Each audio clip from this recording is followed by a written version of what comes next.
여호와께서 내 주에게 말씀하시기를 내가 네 원수로 네 발등상 되게 하기까지 너는 내 우편에 앉았으라 하셨도다. 여호와께서 시온에서부터 주의 권능의 호를 내어 보내시리니 주는 원수 중에서 다스리소서. 2절까지 봉독했습니다. 지금 우리가 살피는 또 감상하는 시의 내용 자체가 원수를 갚아주시는 하나님의 권능에 대한 찬양인데, 그 원수를 갚는 것은 하나님이 언약하신 대로 원수를 갚는다. 그래서 이제 여호와의 권능시를 찬양하는 내용이고요. 더 나아가서는 언약대로 원수를 갚아주시는 하나님의 능력을 찬양하는 거기 때문에 바로 신실성, 궁극적으로 시편이 여호와의 신실성을 찬송하는 시라는 대전제로부터 줄기가 지금 계속 이어지는 겁니다. 자, 그럼 오늘 이제 살피는 내용 역시 110편 1절로 7절까지인데, 이것은 주께서 말씀대로 열방을 멸하고 승리하실 것을 찬송하는 그런 내용이 바로 시 속에 담겨져 있습니다. 근데 이 시는 다윗의 시인데, 역시 자기 자손으로 오실 메시아, 다윗의 자손으로 오실 예수 그리스도 메시아가 영원히 승리할 것을 확신하며 부른 노래다. 그래서 여호와께서 일찍이 다윗에게 언약하신 말씀대로 다윗 자기 자신의 왕국이 영원히 견고하게 될 것을 확신하면서 부르는 찬양입니다. 사무엘상 7장 10절에 보면 하나님께서 다윗에게 내 왕위를 하나님께서 영원하게 해주시고 나라가 견고하고 또 다윗의 명성이 높게 해주실 것을 언약하시는 내용이 나옵니다. 그 언약의 말씀대로 다윗이 왕위에 올라서 결국 나라를 다스리면서 하나님을 찬양하는 내용이 바로 시편 110편 1절로 7절에 나오는 내용입니다. 많은 열방들이 괴롭히지만 결국 하나님은 분명히 다윗으로 하여금 많은 열방을 치고 견고하게 나라를 세워주셔서 승리케 하실 여호와 하나님을 찬양하는 것이 1절로 7절까지의 본 시편이다. 여기 보면 이제 메시아 예언시라고도 보통 하죠. 근데 이 시편에 보면 노골적으로 메시아시라는 것이, 메시아 예언시라는 것이 표현되는 부분도 있습니다. 그러나 어떤 부분은 메시아 예언시로 노골적인 표현이 안 되기 때문에 시편을 연구하는 학자들이 시편 150편 전체를 메시아 예언시와 메시아 예언시가 아닌 것으로 이렇게 분류해서 연구하는 경향이 참 많습니다. 이게 바로 시편을 잘못 보는 경향이 되는 거죠. 그런데 요즘 용산에 지금 성경 그 사본, 용산 그 전쟁기념관에서 그 박물관에서 이제 그 전시하는 내용이 나는데, 이제 신해산 사본, 이 성경 사본이 이제 지금까지 남아 있어서 이스라엘에 우리가 직접 가도 박물관에서 볼 수 없는 진품, 그 진짜 진품을 지금 볼 수 있다 해서 아마 고등부 학생들이 거기를 가서 아마 그걸 관람을 하는 것 같습니다. 근데 이런 손바닥만한 파피루스의 이제 히브리어로 성경이 기록된 아주 낡아진 이 손바닥만한 거 이거 하나에 현재 우리 돈으로 100억씩이 나간답니다. 100억씩. 이런 조각들이 여러 조각이 있다는데, 그 진품을 지금 우리나라에서 여러 종교단체에서 교섭해가지고 아마 가지고 온 모양인데, 그걸 이스라엘에 가도 현지에 가도 그걸 절대 진품은 내놓지 않는답니다. 이유는 물어볼 것 없이 오래 보관하기 위한 공기나 습도 이런 것에 의해서 더더군다나 이제 파피루스니까 양피가죠. 양피에다가 쓴 건데 혼납을 해요. 그런데 이제 1940년대에 발견된 그 사본 하나가 있는데 이게 뭐냐면 그 이전에 1940년 이전에 진보주의 학자들, 이 진보주의 학자란 불신자들이 나갔습니다. 이 하나님을 우리 이제 보수 진영에서 볼 때는 그 사람들이 이사야서에 나오는 메시아 예언시, 또 이 시편 같은 데 나오는 메시아 예언시가 있잖아요. 그렇게 예언한 대로 예수 그리스도가 오지 않았습니까? 이게 못내 괴로운 거예요. 자유주의 신학자들은 언약대로 예수가 왔다는 이 자체에 대해서. 그러니까 그걸 부정하기 위해서 이렇게 이사야서 같은데 메시아를 예언한 것은 후대에 그걸 삽입에 넣었다. 기록에 넣은 것일 거다. 어떻게 그렇게 예언한 대로 그대로 이루어질 수가 있느냐. 이건 후대 학자들이 그 성경 구절을 갖다가 삽입에 넣었을 거다라고 그렇게 가정을 해서 자꾸만 그런 쪽으로 인재들을 양성해 가는 거예요. 그것이 무논하지 않습니까? 그 사람들의 이론이 더 세고 그 사람들의 수가 점점 더 많아져요. 우리 한국에도 지금 그런 입장이거든요. 그렇게 주장하는 신학자들이 지금 대한성서공의를 통해서 성경을 그런 식으로 자꾸만 고쳐나가고 자꾸 수정해 나가고, 그래서 성경이 다 하나님의 말씀이 아니라고 가르치는 그런 못된 양반들, 이런 양반들이 교회가 더 크고 숫자도 더 많고 점점 더 늘어난다고 말이에요. 그래서 오늘 아침 우리 사회자 장로님이 기도할 때도 거짓과 음모가 진리를 대신하는 부조리한 세상이라고 그렇게 묘사를 했습니다마는 정말 거짓이 승리하는 그런 어두운 세상입니다.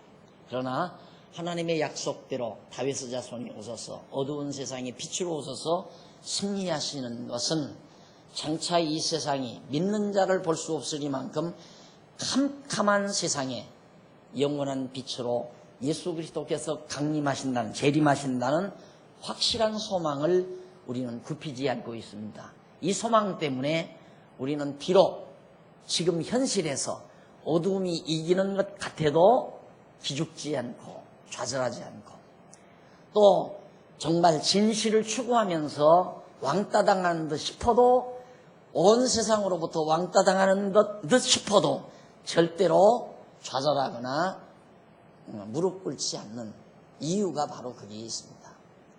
어두운 세상에 빛으로 오신 그리스도, 또 장차 온 세상이 믿는 자를 볼 수 없으리만큼 거짓이 승리하는, 최종 승리를 거둘 것만 같은 그런 시대에 만왕의 왕으로 주님께서 재림하실 날 최후의 승리를 거둔다는 확신 때문에 다윗이 지금 그런 심정으로 하나님을 찬양하는 것이 110편 1절로 7절이란 말이죠.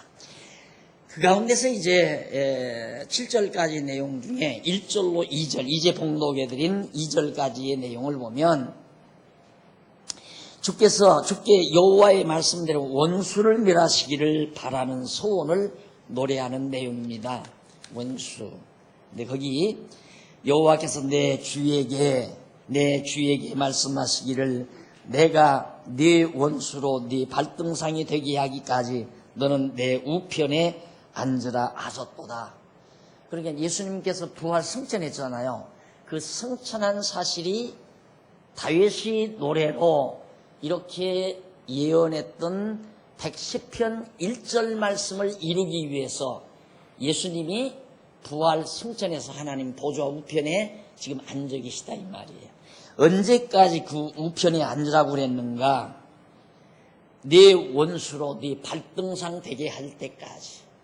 그래, 예수 그리스도의 대적들로 하여금 마지막 발을 올려놓을 수 있는 발등상이 되게 할 때까지 너는 내 우편에 가만히 앉아있거라 라고 그렇게 예언하신 말씀을 이루시기 위해서 예수님은 하나님 보좌 우편으로 승천해 가셨다라는 그런 뜻입니다. 그런데 이 내용이 지난주일에도 제가 말씀드렸나요? 여기서는 여호와께서 내 주에게 말씀하시기를 여기 나올 때 여호와께서란 말은 물론 여호와죠. 내 주에게란 말은 다윗이 자기의 주라고 그랬어요. 그러니까 예수님께서 이제 이 시편을 인용해서 예수를 몰라보는 사람들에게 교훈하기 위하여 인용한 구절이 마태복음 22장인가요? 거기 나와요. 한번 확인해 볼까요? 마태복음 한번 22장 보십시다. 22장인가 제가 잘 정확하게 말했나 모르겠습니다. 마태복음 22장. 네. 22장 44절에 나옵니다. 43절부터 마태복음 22장 43절부터 가라사대 그러면 다윗이 성령에 감동하여, 예수님께서 하시는 말씀이에요. 그러니까 이 시편 110편이 성령께서 다윗을 감동시켜서 부르게 한 찬양인데, 다윗이 성령에 감동하여 어찌 그리스도를 주라 칭하여 말하되, 다윗이 그리스도를 가리켜 내 주라고 칭했다 이 말이에요. 뭐라고 얘기했느냐면 바로 이 110편 1절에 나오는 내용을 그대로 인용한 겁니다. 주께서 내 주께 이르시되 내가 내 원수를 내 발 아래에 둘 때까지 내 우편에 앉았으라 하셨도다. 다윗이 그렇게 노래했다고 말이에요. 그러면 어떻게 다윗이 메시아를 가리켜서, 그리스도를 가리켜서 내 주라고 했겠느냐. 다윗의 아들인데, 다윗의 자손으로 오실 메시아인데 어떻게 자기 몇 대 자손 손자가 될 건데 그를 가리켜서 내 주라고 했겠느냐. 그분이 메시아이기 때문이다 이 말이에요. 그래서 45절에 다윗이 그리스도를 주라 칭하였은즉 어찌 그의 자손이 되겠느냐. 다윗이 주라고 칭한 걸 보면 메시아가 그의 자손이 아니지 않느냐 그 말이죠. 그러니까 예수님 당신 자신이 다윗 자손으로 오셨지만 그리스도라는 사실을 증거하기 위해서 바로 시편 110편을 시편 1절에 나오는 말을 인용한 겁니다. 그런데 그 번역이 시편에는 여호와께서 내 주라고 그렇게 되어 있는데 신약에는 주께서 내 주께 이르시되 그랬어요. 여기도 주께서라고 하지 말고 여호와께서 내 주께 이르시되, 그래야 올바른 번역이라는 거 지난번에도 제가 말씀드렸죠. 그래서 신약 성경에 여호와가 빠진 곳이 너무너무 많다. 많이 빠졌어요. 그래서 그 주라고 번역된 것 중에 여호와로 다시 고쳐야 될 부분이 참 많이 있습니다. 자, 이렇게 해서 이제 예수님께서 다윗이 오실 메시아에 대한 예언시를 바로 이 110편에서 말하고 있거든요. 그래서 예수님이 이렇게 하늘로 승천하신 것은 하나님의 보좌 우편에 앉아 계시려고, 언제까지? 이 세상 모든 원수를 전부 다 예수 그리스도의 발 아래에 둘 때까지, 그때까지 예수님 메시아는 부활 승천하셔서 하나님 보좌 우편에 앉아 있으라. 그렇게 다윗이 이미 예언했다. 그러니까 예수님 오시기 전 다윗은 천년 전 사람이에요. 이게 천년 전에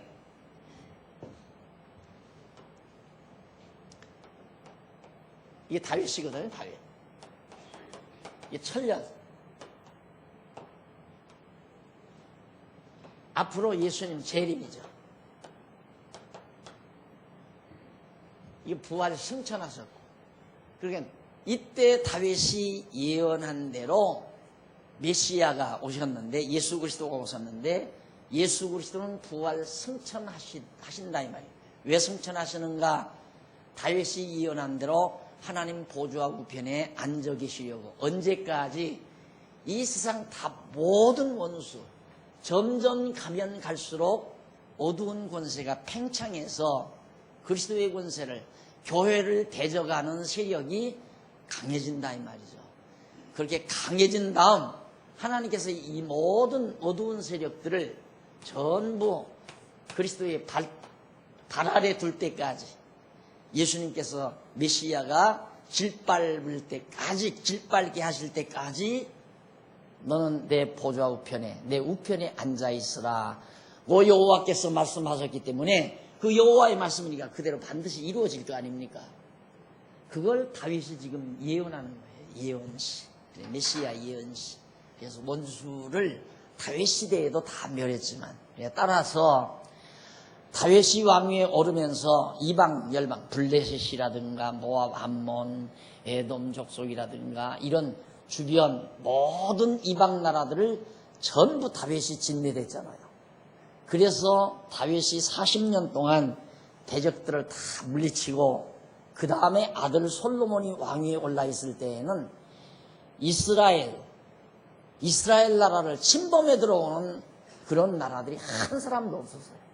전부 조공을 가지고 들어오죠. 이게 돈덩치, 보물덩어리를 가지고 솔로몬에게 와서 상납하러 들어왔지, 총칼 들고 전쟁하러 온 나라가 한 나라도 없었다 이 말이에요. 승리한 거죠.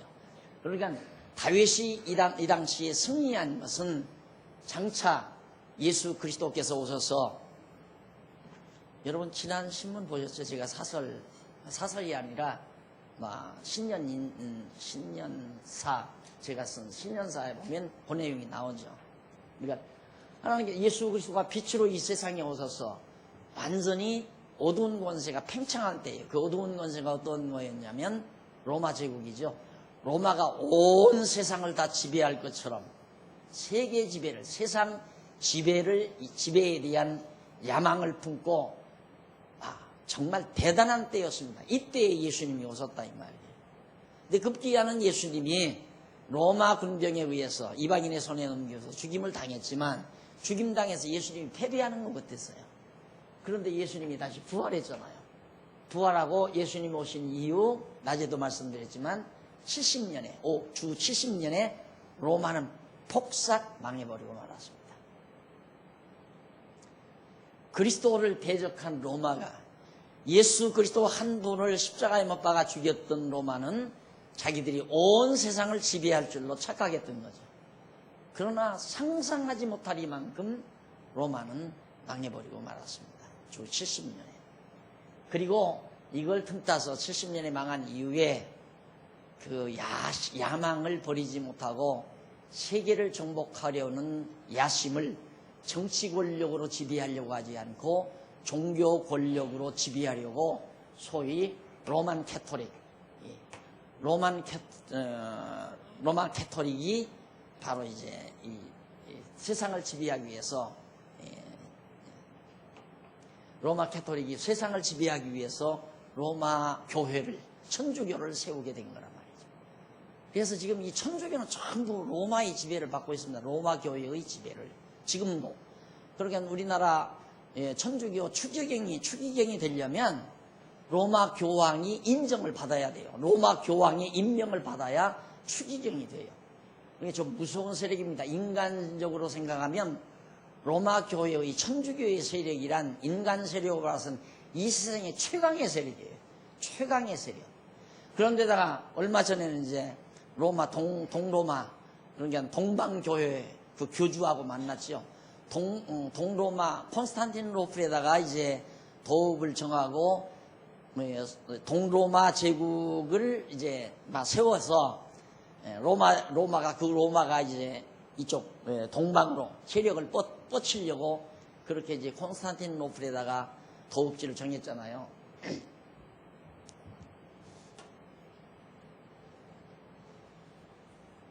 여기가 이게 터키고, 여기가 이제 헬라, 그리스. 네, 여기 해협이 있어요. 에게해라고 해협이 있는데, 이 해협을 중심으로 해서 여기다 이제 정하고는 이쪽으로 동로마, 동쪽으로 이 동양권, 오리엔탈 중심으로 한 동로마 제국의 야심을 품고 여기다 세우고, 그 다음에 이제 서로마는 여기 이탈리아 반도에다가 해서 이제 서쪽 유럽에다가 유럽 전체를 장악하는 서로마 제국을 꿈꾸고서 둘이 극한 대립을 벌인 거예요. 그래서 이제 이 로마는 유럽을 일대로 한 모든 교회들을 다 장악했고, 여기에 세워진 동로마는 동방교회라 해서 그걸 자꾸만 이제 동쪽으로 다 퍼뜨리기 위해서 자리를 정해서 서로 앙숙으로 그렇게 관계를 맺어왔는데 이 둘이 얼마 전에 천년 한 2000년 가까이 지난 2000년까지는 안 되지만 그렇게 원수됐던 관계가 처음으로 서로 상봉을 했어요. 왜? 목적이 같으니까. 우리 세계를 지배하자라고 하는 이 목적이 같으니까 둘이 만났어요. 만나가지고 상당히 지금 관계가 좋아져 가고 있습니다. 이건 그렇게 좀 돼서 가도록 돼 있어요. 근데 이들만 병합하느냐 하면 안 그래요. 개신교, 종교개혁 이후에 모든 개신교들도 다 걷어잡을 작정이에요. 근데 거기에 먹혀 들어가는 세력이 소위 진보주의 교회들입니다. 전부. 지난번에 교단장 회의에 가보니까요. 그 교단장 회의에서 보수 진영에 선봉에 섰다고 하는 통합 측 총회장이 여기 왔더라고요. 이게 내 모 총회죠. 내가 원래 통합 측이 아니라 합동 측. 내가 원래 합동 측 아니라 합동 측에서 이제 비주류 운동을 하다가 이제 이쪽으로 빠져나왔는데 그 주류 측에 있는 합동 측 총회장이 나와서 인사말을 하면서 뭐라고 얘기했냐면 과거에 통합 측과 헤어졌던 것이 후회스럽고 아쉽다고 말이에요. 통합 측과 헤어진 게. 그리고 종교개혁, 이 시대 16세기 종교개혁, 이것도 사실 이 종교개혁에 대해서 후회하는. 그러니까 이게 다 합쳐야 된다 이거죠. 다. 모든 교회는, 이 지상의 모든 교회는 이제는 이념 따질 거 없다. 내용 따지지 말고 체제로 하나 되자 이 말이죠. 이게 그 시대의 사상 조류를 그대로 따라가는 거예요. 정치도 그러잖아요. 이념 시대 끝났다. 실리를 추구한다 이제. 경제적 실리만을 추구한다. 이게 잘 먹고 잘 사는 길이라면 무슨 체제든 좋다. 어떤 무엇이든 좋다 이 말이죠. 이념이나 사상 따위는 그거 다 필요 없는 거다. 이게 이제 바로 오늘의 겉껍데기 세상입니다. 겉껍데기 세상. 알맹이 없는 겉껍데기 세상. 인간이라는 게 생각세계가 분명하고 내용이 분명해야 되는데 그걸 다 포기해버리면 왜? 가만히 추구하다 보니까 이것도 아니고 저것도 아니다 그 말이에요. 이념 따져서 뭐 하느냐 이 말이죠. 우리 어떻게든지 서로 힘 모아서 잘 먹고 잘 살면 되지 않느냐. 그래서 경제실리주의로 지금 치닫는데 종교도 기독교도 그대로 빠져나가요. 똑같이. 그래서 깜짝 제가 이런 데 다니기는 다녀야 되겠구나. 왜? 감각을 더 정확하게 느끼기 위해서. 그들과 합류하기 위해서가 아니라 가서 잠시 1시간 남짓 앉아있는 동안에 아주 강하게 휠이 와요. 진짜 세상 많이 변했다.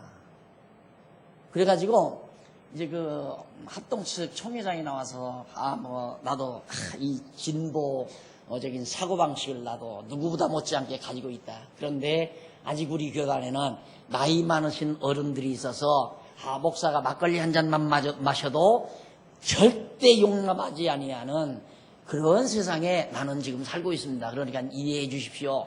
여기 계신 분들이야 목사님들 막걸리 파티를 해도 다 웃음으로 다 이해하실 거 아닙니까? 이러고 얘기를 하더라고요. 그러니까 막 박수갈 만면의 미소를 빙그레하고 우리가 이겼다라는 거죠. 우리가 이겼다. 너들 뭐 진리 지킨다고 한때 그러더니만 봐라 우리가 승리자다. 이런 모습을 제가 보고 오면서 정말 이게 뭐 이때 이렇게 강성한 종교 세력이 로마가 그리스도 때 무너졌고 지금 완전히 로만 캐토릭 중심으로 기독교가 막 몰락 상태에 있다고 생각하면 돼요. 계속 먹혀 들어가고 천주교가 중심이 돼가지고 모든 종교를 다 끌어들이는데 기독교만 끌어들이는 게 아니라 이슬람, 유교, 불교 상관없어요. 모든 종교 다. 그래서 내용이 중요한 것이 아니라 누가 헤게모니를 잡고 이 세력을 장악하느냐. 거기에 있는 거죠. 결국은 그 세력은 한없이 커갈 겁니다. 커가면 결국 그 세력에 의해서 진정한 주님의 몸 된 교회는 짓밟힘을 당할 수밖에 없는, 그것이 마지막 주님 오시는 날에 처절한 암흑세계가 된다는 사실은 요한계시록이 이미 예언해 놓고 있잖아요. 그것이 음녀 권세로 묘사되고 있습니다. 음녀 권세. 그러니까 신랑을 배반한 여자가 음녀 아니에요.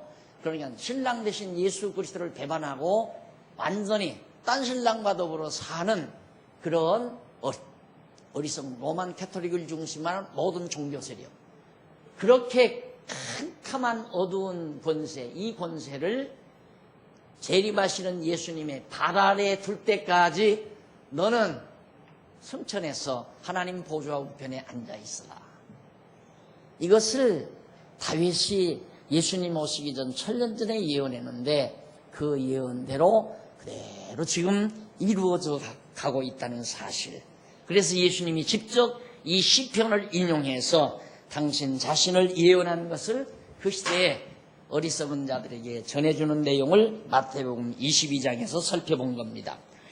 자, 그러면 거기 2절에 보면 여호와께서 시온에서부터 주의 권능의 호를 내어 보내시리니, 시온이란 하나님 보좌를 의미하는 얘기죠. 거기서부터 물론 역사상으로는 다윗 왕국 때 예루살렘으로부터 바로 통치력이 나가는, 이게 주의 권능의 홀이란 왕의 왕권을 말하는 거죠. 내어 보내시리니 언제? 주는 원수 중에서 다스리소서. 많은 원수를 전부 지배하고 다스리십시오 라고 다윗이 노래했는데, 그 주가 누구냐? 오실 메시아를 가르친 거다라는 뜻이죠. 자, 그 다음 3절로부터 그 이하에 보면 거기는 메시아를 거룩한 백성과 어린 자녀들이 섬길 것을 노래하는 내용입니다. 3절 보십시다.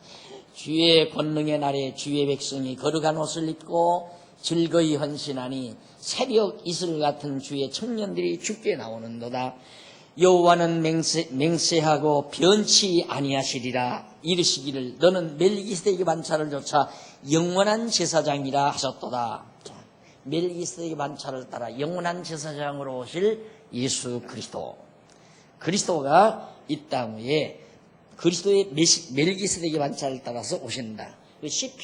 히브리서 기자가 이에 대해서 설명을 했죠. 5절, 주의 우편에 계신 주께서 그 노하시는 날에 열왕을 쳐서 파실 것이라. 주께서, 메시아가 그 말이죠. 주의 우편에 계신 주께서, 지금 주의 우편에, 하나님 보좌 우편에 계신, 여기서 주의 우편이란, 여기도 주가, 주의 우편이란 말이 하나님 보좌 우편에 계신 주께서 한 번 노하시는 날에는 열방 모든 대적들을 다 쳐서 멸하신다. 6절, 열방 중에 판단하여 시체로 가득하게 하시고 여러 나라의 머리를 쳐서 파하시며 길가의 시냇물을 마시고 인하여 그 머리를 드시리로다. 결국 모든 대적들을 쳐서 멸하고 승리하실 것에 대해서 분명하게 예언하는 예언시가, 메시아 예언하는 시가 7절까지 소개됐습니다. 자, 이렇게 해서 이제 일단은 110편까지 해서 찬송과 간구시, 하나님 앞에 찬송과 간구시가 마무리 지어졌습니다. 그리고는 이제 111편에서부터 118편 나오죠. 주보에 보면 111편으로부터 118편까지가 일단은 찬송과 감사시로 엮어집니다. 하나님 앞에 찬송하며 감사하는 찬양이죠. 하나 더 참고해 볼까요? 111편 1절로 10절 교재는 3928페이지 보시면 됩니다. 3928페이지 111편으로부터 1절로 10절까지 보면 언약을 영원히 세우시는 능력의 기이한 행사를 찬양하는 내용입니다. 야, 하나님께서 참 기이하다. 뭐가 기이한가? 자, 다윗을 통해서 언약하는 그 언약이 하나님의 여기에 작정이 기초가 돼서 언약이 되잖아요. 다윗의 언약. 그러니까 하나님은 창세전에 모든 일을 다 작정하셔서 그 작정대로 이루실 것을 언약하시고 그 언약대로 하나하나 모든 일을 이루어 가시는 일, 그걸 기이한 일이다 이 말이에요. 기이한, 놀라운, 아주 놀랍고 참 이채로운 일이다. 인간 세계에서는 보편적으로 생각할 수 없는 일이다. 참으로 기이한 일이다 이 말이죠. 예, 하나님이 영원한 언약, 그냥 저렇게 천지만물 창조하기 전에 정하신 그런 모든 뜻이 이 피조 세계에서 그대로 이루어 가시는 하나님의 놀라우신 그 기이한 행사, 행사라는 말은 역사 섭리를 뜻하는 겁니다. 행하시는 일. 그러니까 결국 역사란 무엇이냐, 역사의 목적이 무엇이냐, 택한 백성들로 하여금 여호와 하나님을 깨달아 알고 경외하며 섬기게 하시려고, 여호와의 기이한 능력을 찬양케 하시려고 역사를 섭리하신다. 그렇게 말할 수가 있죠. 그러니까 우리의 시각이 이제 분명해지고 우리의 감각이 예민해지면 이 세상 되어지는 모든 일, 생전 그런 일이 별로 그런 일이 없었는데 시기가 그래서 그런지는 모르지만 오늘 일남전도의 회원들에 앉아가지고 요즘 아주 복잡하잖아요, 정치 세계가. 그래서 잠시 정치 얘기를 하더라고요. 정치를 잘하든 못하든 그거에 그렇게 우리에게는 큰 관심이 아닙니다. 엄밀히 말해서 저는 앞으로 어느 대통령이 나와서 잘해서 경제가 잘 돌아가고 우리가 부강한 국가가 되고, 물론 지역적으로 이렇게 되고 저렇게 되는 건 물론 전혀 무관심할 수는 없죠. 그러나 우리에게 더 큰 관심은 하나님께서 이런 우리나라 역사, 또 우리 주변 나라의 모든 역사, 그리고 세계 정세의 모든 역사들을 통하여 결국 나에게 무엇을 깨닫게 하시려는 건가. 그게 매우 중요한 거거든요. 결국은 모든 이 세상 모든 역사라고 하는 것은 기이한 일인데, 기이한 놀라운 하나님의 행사인데 역사섭리란 말입니다. 왜 그러시는가? 찬송케 하려고. 결국 찬송하게 하려고. 이 엄청난 아주 하늘을 찌를 듯이 높았던 이 세력을 예수님의 발 아래 집어넣어가지고 확 짓밟아 버릴 때에 여러분의 입에서나 내 입에서 찬양이 어떻게 안 터지겠어요? 그냥 터지게 돼 있잖아요. 그냥. 자, 여기서 이스라엘 백성들 처음에 이제 홍해바다, 이 홍해 건널 때에도 뒤에서 애국 군대들이 막 말을 타고 새까맣게 쳐들어옵니다. 이스라엘 백성들은 쫓겨가고요. 근데 앞에는 홍해바다가 딱 가로막혀 있고 뒤에는 애국 군대가 계속 추격해오고 꼼짝없이 죽을 수밖에 없는, 멸망당할 수밖에 없는 그런 코너에 몰린 상태죠. 그런데 그 순간 하나님께서 홍해바다를 쫙 갈라지게 해서 이스라엘 백성들 다 건너가게 합니다. 거기까지도 좋았어요. 근데 그 다음 단계, 이스라엘 백성들이 홍해바다에서 싹 나가고 나니까 뒤에서 그 많은 새까만 애국 군대들이 홍해바다로 다 들어왔잖아요. 뒤로 추격하려고. 그런데 그 순간 바닷물이 확 모아지면서 말탄 애국 군대들이 허우적거리면서 홍해바다에 빠져 죽어가는 그 과정을 보는 이스라엘 백성들의 입에서는 탄성이 터지지 않을 수가 없죠. 여호와 하나님에 대한 찬양이 안 터질 수가 없다. 결국은 여러분과 내 입에 찬송이 터지게 하시려고 하나님은 이렇게 거짓 것들이 속임과 거짓으로 점점 세상이, 이제 여러분 종교 믿으면 안 돼요. 종교를 여러분들이 신임하면 안 된다 이 말입니다. 전부 이 야합 집단들의 야합 집단들, 종교들이 전부가 다 내용 필요 없어요. 단결해서 힘을 만들자. 요즘 지금 곤란하지요. 아주 개신교 장로가 대통령이 됐다 하니까 불교에서 뜨뜻한 거죠. 뜨뜻한데 한쪽에서는 야, 어쨌든 장로든 뭐든 다 종교인이 되지 않느냐. 그래서 좀 위로를 받고 이제. 근데 이렇게 종교를 등에 업고 권력을 잡는다는 건 가장 위험한 일입니다. 많은 사람들은 그걸 좋게 생각할지 모르지만 참 위험한 거예요. 엄청. 왜? 정당화되니까. 거짓이 정당화될 수 있는 길이니까. 이게 뭐든지 힘만 있으면 정당화되는 거거든요. 우리나라 법조계도 그거 아니에요. 다 어떤 힘만 가지고 있으면 5년, 10년 막 형을 살 사람도 그냥 보석으로 다 풀려나잖아요. 힘이 있으니까 정당화되는 거예요. 힘이 바로 진리다. 힘이 옳은 것이다. 힘만이 승리하는, 물리적인 힘만이 승리하는 세상. 이게 바로 우리가 살아가고 있는 어두운 세상이라 말입니다. 그걸 누구도 반대하지 않는데 그 힘을 만들려고 하지 않을 사람이 누가 있겠어요? 다 만들려고 하죠. 그러면 그 힘이란 뭔가 사람 숫자와 동일한 말입니다. 돈과 사람 수만 많으면 힘이 있는 거예요.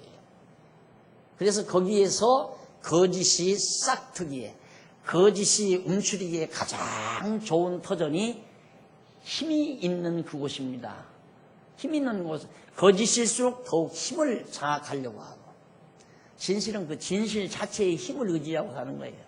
진실이란 그냥 진실 자체의 힘을 의지하지, 진실의 힘을 어떤 물리적인 힘이나 물질적인 힘으로 그렇게 과시하려는 건 벌써 진리의 힘을 약화시키는 결과를 가져오는 거죠. 그러니까 이렇게 거짓이 아무리 팽창하다 할지라도 하나님께서 보좌 우편에 앉아있으라, 언제까지 이런 모든 어두운 권세를 발 아래에 둘 때까지만 더 내 오른편에 앉아있으라. 그 다음 예수님 재림하셔서 모든 어두운 권세를 짓밟고 승리하게 하신다는 약속을 남겨놓고 있는 겁니다. 그래서 이 언약을 영원히 세우시는 능력, 하나님께서 한번 언약하면 영원히 변함없이 반드시 이루어 가시는 하나님의 능력, 기이한 능력을 찬양하는, 그 행사를 찬양하는 내용이 1편으로부터 10편까지 한번 간당간당 읽고 지나가십니다. 우선 1절로 4절에 보면 크신 행사를 기억해 하시는 여호와께 대해서 찬양하는 노래입니다. 언약 자손이 크신 행사를 기억하게, 하나님께서 엄청난 행사를 기억하도록, 할렐루야, 내가 정직한 자의 회와 공회 중에서 전심으로 여호와께 감사하리로다. 왜? 여호와의 행사가 크시니, 여호와 행사가 너무너무 커서 잊을 수가 없다 이 말이죠. 크시니 이를 즐거워하는 자가 다 연구하는도다. 어떻게 홍해바다 사건 이런 거 얼마나 큰일이에요. 이것도 잊을 수가 없죠. 하나님께서 이렇게 큰일 벌려놓고 애굽 땅 종되었던 집에서 인도하여내신 여호와 하나님을 잊지 않고 기억하게 하시는 하나님의 역사. 예수 그리스도를 로마가 온 세상을 제패하려는 야심찬 목표를 걸고 세상 제패를 서두르던 그 시기에 나약한 유대 땅 베들레헴에서 목수의 아들로 초라하게 예수님이 태어납니다. 그가 결국 로마 제국을 멸망시킬 수 있는 힘을 가지고 있는 줄이야 아무도 몰랐죠. 로마가 망한다는 건 불가능한 얘기라고 누구나 생각하던 때입니다.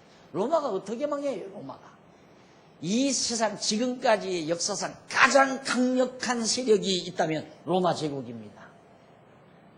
외부적으로 강한 힘, 내적인 그런 세력은 바비로니아라고 그러죠. 바벨론 세력. 그래서 바벨론은 황금으로 비유하고 로마는 흙과 철로 비유를 합니다. 양다리 흙과. 다니엘이 이미 그렇게 비유해서 예언한 내용이지만 로마만큼 강한 세력이 없단 말입니다. 그런데 로마가 그리스도에 의해서 망하잖아요. 그리스도 십자가에 못 박아 죽이고 로마는 승리한 줄 알았죠. 또 바리새인들도 승리한 줄 알았고. 그런데 로마는 주 70년에 그대로 다 몰락돼 버리고 말았습니다. 그 수치스러움을 만회하기 위해서 장난친 것이 로만 캐토릭 세력이라고 합니다.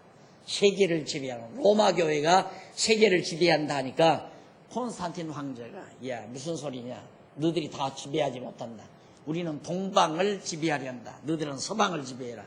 그래서 동방교회, 서방교회가 나누어진 거예요. 동방교회, 서방교회. 그러니까 망하고 나서도 종교 세력으로 그렇게 세계를 지배하려는 야심. 한 번 못된 맘 먹으면요 끝까지 못된 맘 먹는다니까요. 예, 요즘 우리나라도 그잖아요. 교회 좀 큰 거 가지고 있다 하면 각 지방마다 지교에다 세워가지고 지교에서 걷어들이는 연도 전부 빨아들여서 혼자 다 관장하는 그런 교단이. 자기 임기 다 끝나니까 이제 그거 다 취소한다고 그러더라고요. 얼마 전에 다 해방시켰대요, 이제. 이제 다 각자 독립해라. 왜? 그게 화근이었기 때문에. 그게 하나의 이제 주목거리였거든요. 여러분, 지교회 그러죠? 우리 생각 같으면 장안중앙교회도 막 여기 지교회, 저기 지교회, 대구 지교회, 무슨 밀양 지교회, 뭐 저기 광주 지교회, 순천 지교회, 전부 장안중앙교회 지교회 만들었으면 좋겠죠. 그거 아니에요. 그건 세력을 과시하기 위한 어리석은 생각이에요. 우리 교회나 저 광주에 있는 교회나 똑같은 지교회예요. 그래서 노예라고 하는 하나의 주님의 몸된 교회를 통해서 하나 단위로 같이 이렇게 했습니다. 내가 만약에 다른 교회에 이럭저럭 좌지우지하면 웃기는 인간이에요, 제가. 나는 장안중앙교회만 인도에 가는 당회장이지 내가 뭐 광주교회나 순천교회나 대구교회나 부산교회나 어디 뭐 울산교회나 이런 교회를 다 내가 장악하는 데가 아니라 말이야. 그런데 많은 성도들은 진짜 내가 다 그런 줄 알고 목사님 우리 교회에 좀 목사님 좀 한번 보내주세요. 나 교황 아닌데요. 내가 교황인 줄 알아요. 목사님 좀 보내달래요. 날려. 내 마음대로 안 됩니다. 목사님 어느 목사님 좀 우리 좀 보내주도록 힘써 주십시오. 내 마음대로 어떻게 보내주고 안 보내주고요. 그것도 웃기는 얘기고요. 이게 주제 파악을 못하면 자기가 하나님 노릇하려고 하는 것이 인간이죠. 그것이 10번도 어리석은 인간의 작태예요. 거기에 말려들면 안 되죠. 근데 로마는 온 세계를 다 지배하려고 한다. 그런데 그 꿈이 지금 이루어져 가고 있잖아요. 결국 종교가 세상을 마지막 지배해요. 종교 세력이. 거의 음녀 권세예요. 그럼 그 음녀를 타고 노는 거의 짐승 권세인데 그게 세상 권세고, 그게 세상 권세와 음녀 권세가 같이 타고 놀면서 즐기다가 마지막 날 음녀가 마치 이제 그 노쇠, 초등학교 교재에 나오는 거 있잖아요. 소금장사 노쇠, 쪼락말인가. 그 소금을 싣고 가면 이놈의 이 쪼락말이 자꾸만 막 물에 가서 넘어져 버린다 이 말입니다. 가볍게 하려고. 그렇게 못된 노쇠 마냥 그런 노새처럼 결국 인간은 결국 하나님을 등지고 자기 멋대로 살아가는 결과를 인간이 가지는 아주 못된 인간이 되지는 겁니다. 그래서 결국은 하나님께서 온 세상을 진멸하시는데 이때도 메시아의 모형인 모세를 통하여 진멸하고, 여기는 예수 그리스도함으로 로마가 제패하고 장차 예수님 재림하심으로 세상에 최종의 악독한 어두운 권세인 음녀 권세가 마지막 패배를 당하는 그런 모습을 요한계시록에서 우리에게 예언해 주고 있습니다. 자, 그 다음 보십시다. 4절, 그 기이한 일을 사람으로 기억해 하셨으니 여호와는 은혜로우시고 자비하시도다. 여호와께서 자기를 경외하는 자에게 양식을 주시며 그 언약을 영원히 기억하시리로다. 하나님은 한번 언약하시면 잊지 않고 영원히 기억해서 반드시 이루신다. 저가 자기 백성에게 열방을 기업으로 주사 그 행사의 능을 저희에게 보이셨도다. 그 손의 행사는 진실과 공의며 그 법도는 다 확실하니, 법도 하나님이 정하신 뜻이에요. 법도도. 역시 진실과 공의도 하나님이 정하신 방향대로라는 의미를 지니고 있는 거고요. 이건 너무도 분명하다. 반드시 그대로 이루어진다. 확실하다 이 말입니다. 따라서 8절, 영원무궁이 정하신 바요 진실과 정의로 행하신 바로다. 영원무궁이 정하신 바요 그 정하신 대로 진실과 정의로 올바른 방향으로, 하나님이 정한 대로 하시는 것이 올바른 방향이고 진리고 정의로운 길이라 말이죠. 그대로 행하셨기 때문에 반드시 이루어진다. 여호와께서 그 백성에게 구속을 베푸시며 그 언약을 영원히 세우셨으니 그 이름이 거룩하고 여호와라고 언약대로 이루시는 자라는 의미를 지니고 있는 여호와라는 이름이 거룩하고 시존하시도다. 가장 최고로 높으시도다. 여호와를 경외함이 곧 지혜의 근본이라. 여기도 나오죠. 여호와를 경외함이 지혜의 근본이라. 그 계명을 지키는 자는 다 좋은 지각이 있나니 여호와를 찬송함이 영원히 있으리로다. 여호와를 경외하고 여호와를 찬송하는 삶이 얼마나 지혜롭고 아름다운 삶인가를 다윗이 노래하고 있습니다. 역시 다윗 왕국 시대에 이 찬송시가 바로 사실 누가 언제 불렀는지는 잘 몰라요. 잘 분명히 알 수는 없는데, 그러나 대부분의 시편은 여호와께서 이스라엘 열조에게 세우신 3대 언약이 성취된 다윗 왕국 시대를 전후해서 다윗을 비롯한 당대의 언약 자손에 의해서 불려진 것으로 알려져 있습니다. 그러니까 다윗 시대에 대부분 불려진 거죠. 그래서 이 시편 역시 그 중에 하나로 짐작되며 각 행의 첫 문자가 히브리어 알파벳 순서로 배열된 것이 아주 이 시의 특징입니다. 각 시 내용의 첫 문자가 히브리어 알파벳 순으로 쫙 그렇게 나타나요. 그것이 바로 이 111편의 시의 특징으로 나타납니다. 결국 이것도 하나님께서 언약대로 그대로 하나님의 택한 백성들로 하여금 승리케 하시는 여호와의 높으신 행사를 찬양하는 시로 우리가 살펴봤습니다. 이 결과 이 시편 이 찬송을 부른 자의 말대로 여호와를 경외하는 것이 지혜의 근본이다. 여호와를 경외함이 지혜의 근본이고, 또 여호와를 찬송함이 영원히 우리에게 있다. 그가 지혜의 근본이란 이렇게 모든 걸 정해놓으시고 정한 모든 일대로 이루어져 간다는, 이루시는 여호와라는 걸 알면 지혜가 열린다는 거죠. 이렇게 섭리하시는 여호와를 경외하면 그것이 지혜, 이 모든 천하만사 일들을 분별할 줄 아는 지혜가 열리게 된다. 그래서 영원토록 여호와를 찬송하게 된다 하는 것이 111편의 찬양이었습니다.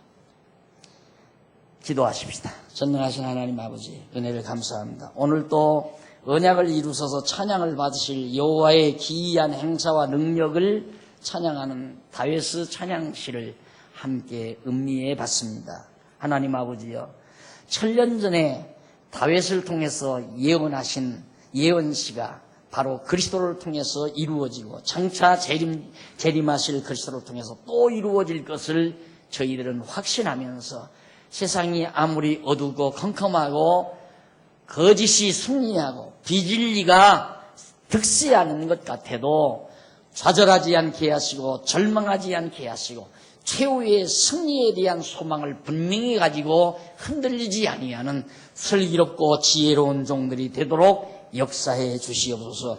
예수님 이름으로 기도드립니다. 아멘.